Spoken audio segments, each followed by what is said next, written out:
Bismillahirrahmanirrahim.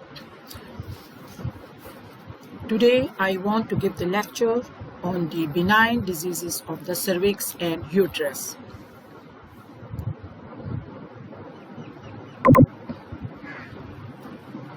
Bismillahirrahmanirrahim. Rabbi shrah li sadri wa yassir li amri wahlul 'uqdatam min lisani yafqahu qawli. Allahumma inni as'aluka ilman nafi'an rizqan tayyiban wa amalan mutaqabbala shifa min kulli da. When we talk about the cervical benign diseases, that is the benign diseases of the cervix, the first thing which is very common, that is the cervical ectropion, that comes in our mind. It is the condition in which the central endocervical columnar epithelium protrudes out through the external os of the cervix and onto the vaginal portion of the cervix, undergoes squamous metaplasia and transforms to the stratified squamous epithelium. You can see this transformation zone. Most distal cervical crypt opening, this is squamocolumnar junction, area of ectopy, and if we see in longitudinal section, that is uterus, it is cervix, and here lies the transformation zone. You can see this when we do speculum examination. This part of the cervix is available. We can see this and you can inspect this area. How it presents? It can present with an excessive clear, odorless mucus type discharge. A cervical erosion is commonly and erroneously named cervical erosion.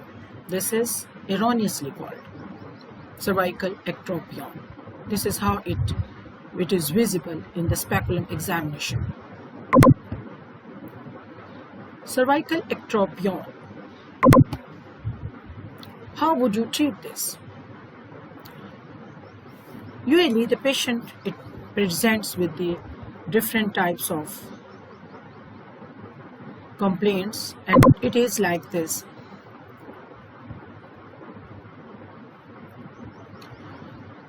Excessive clear, odorless, mucus type of discharge. A cervical tropion, it is commonly and erroneously named cervical erosion, as I told you. And it is not like this. The patient says that I have excessive discharge. Sometimes if it is mixed with infections like such as the chlamydia, trichomonas, and other different type of the organism which are invading, because now it is the raw area, it is the seat for different organisms to invade. So the organism, they invade, and then there is discharge depending upon the type of organism. Different types of discharges, as patient complaint, it varies. Treatment and ectropion commonly develops under the influence of the three, that is puberty, pill, and pregnancy. Pill, when we talk about the pill, it is the oral contraceptive pills. These are the combined estrogen and progesterone pills.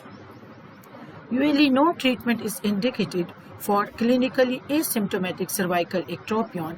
It can be treated by discontinuing oral contraceptives or by using ablation.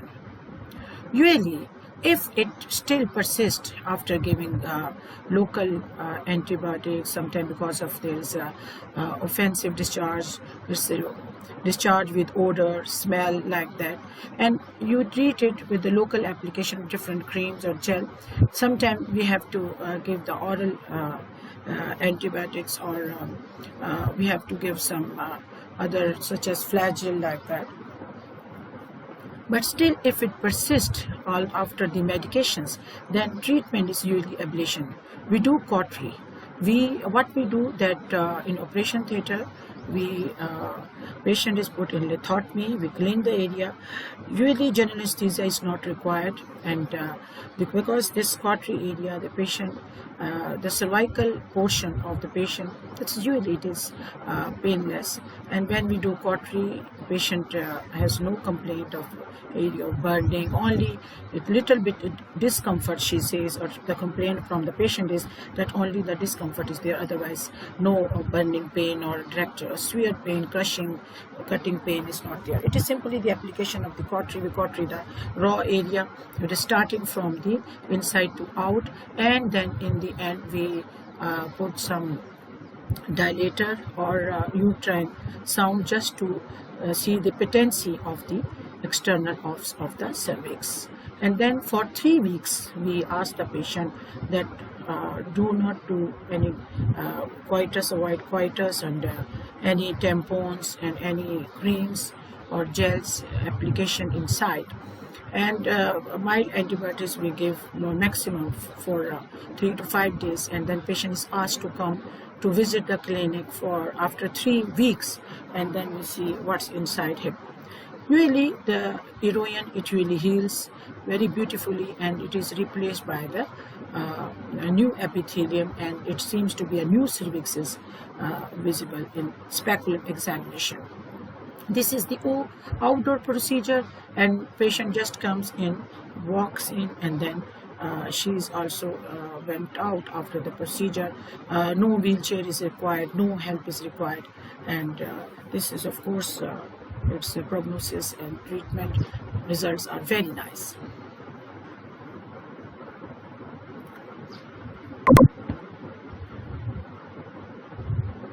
Then when we talk about the cervical stenosis, causes of the cervical stenosis, that is when there is a cervix is, the os is narrowed. The causes of cervical stenosis may be present from the birth or may be caused by other factors. Surgical procedures performed on the cervix such as colposcopy, cone biopsy, or a cryosurgery procedure, trauma to the cervix, repeated vaginal infections, atrophy of the cervix after the menopause.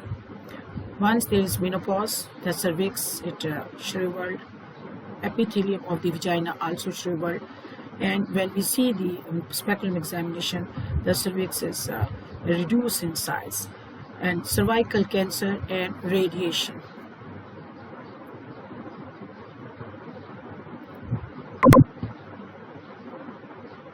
How will we manage? The recent increased use of endometrial ablation devices has seen a higher incidence of the cervical stenosis, particularly where the internal cervical os, isthmus, has been ablated. It causes cyclical dysmenorrhea with no associated menstrual bleeding. There is dysmenorrhea when there is cycle time, when there is time of menstruation, but there is no bleeding, because here is clear. Treatment of the cervical stenosis involves opening or widening of the cervical canal. We have to open it, we have to widen it. Then is the endometrial polyp. After cervix, we are now in the endometrial cavity. Endometrial polyp, you can see this, these are the polyps protruding in the endometrial cavity. An endometrial polyp or the uterine polyp, it is a mass in the inner lining of the uterus. There may be a large flat base, sessile, or attached to the uterus by an elongated pedicle, which is then it is called as pedunculated. Pedunculated polyps, they are more common than the sessile one. Sessile when there is no pedicle, and when there is pedicle we call it as pedunculated. They range in size from a few millimeter to several centimeter. If the pedunculated, they can protrude through the cervix into the vagina. Small blood vessels may be present, particularly in the large polyps, so it bleeds. Cause and symptoms. No definite cause of the endometrial polyp it is known, but they appear to be affected by the hormone level and grow in response to circulating estrogen. They often cause no symptom.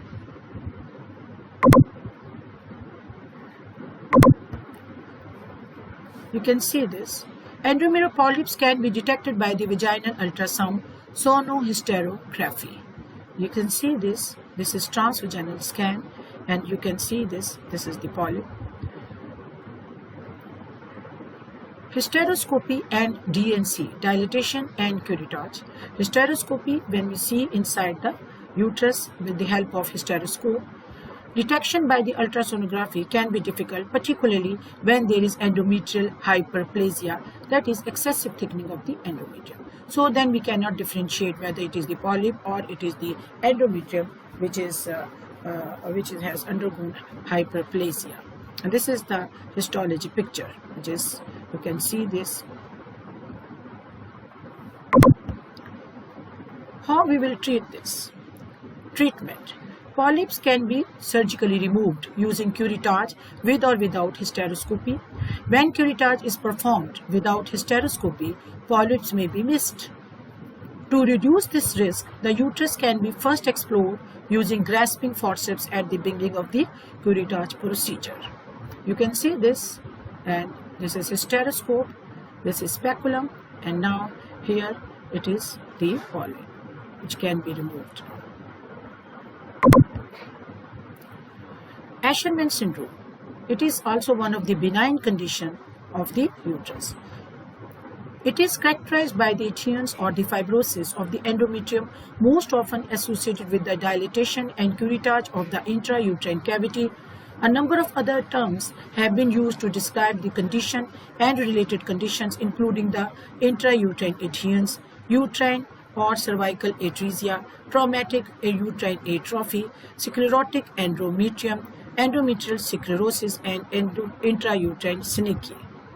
How we can see this? This is the endometrial cavity, and you can appreciate the adhesions. This is all fibrosis bands. They are crisscross each other to fill up the uterine cavity. This is how it looks in the transvaginal scan. You can see this, the endometrial cavity, it is filled up, it seems to be filled up. Trauma to the basal layer, typically after a dilatation and curettage, that is DNC, performed after a miscarriage or delivery or for medical abortion, can lead to the development of the intrauterine scars, resulting in adhesions that can obliterate the cavity to varying degrees. In the extreme, the whole cavity can be scarred and occluded. Even with the relatively few scars, the endometrium may fail to respond to estrogen. Now, here you can see the diagnosis. It is the hysterosalpingography, and you can see the dye is introduced, and you can see in the cavity it is the which is irregular shadows, and this is what is seen. It is due to because of the adherence. The history of a pregnancy, even followed by a DNC leading to secondary amenorrhea or hypomenorrhea, is typical. Hysteroscopy, it is the gold standard for the diagnosis. Ultrasound is not a reliable method of diagnosing the Asherman syndrome. How would we treat this? Fertility may sometimes be restored by the removal of the adherents, depending on the severity of the initial trauma and other individual patient factors. Operative hysteroscopy, it is used for during adherence dissection, that is adheolysis. This you can see, this is hysteroscopic adheolysis going on.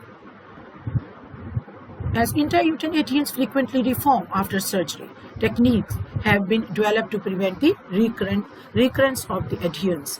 By using mechanical barriers, Foley's catheter, saline-filled cock, medical balloon uterine stent, IUCD, and gel barrier, when suprafilm and supragel, autocross-linked hyaluronic acid gel, that is hyalo barrier, to maintain opposing walls apart during the healing.